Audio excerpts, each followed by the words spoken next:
Hello বন্ধুরা, কেমন আছো তোমরা? আশা করি ভালোই আছো। আমিও বেশ ভালো আছি।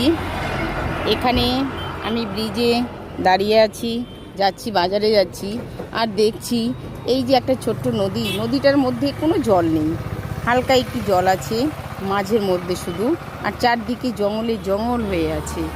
কিন্তু আমাদের উত্তরবঙ্গে এখন ধান চাষ করবে সব কৃষক বন্ধুরা, খেতে শুধু হাহাকার বীজ পড়ে আছে, কিন্তু কেউ ধান গাছ লাগাতে পারছে না জলের জন্য।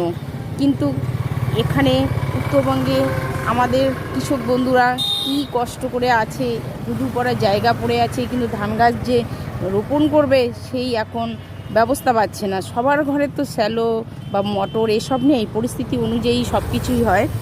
কিন্তু আমাদের এখানে যারা ছোট ছোট পরিবারে আছে তারা তো সবার ঘরে স্যালো কিনে চাষ করতে পারছে না।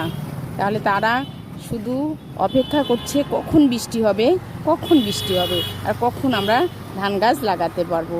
তাদের সারা বছরের খাওয়া চিন্তা, যে আমরা ধান চাষ করব, আমাদের সারা বছর খাওয়ার আর কোনো চিন্তা নেই। ধান গাছ না লাগালে আমরা কি করে সারা বছর কোথায় পাবো খাওয়া, তাদের সেই মাথায় চিন্তা।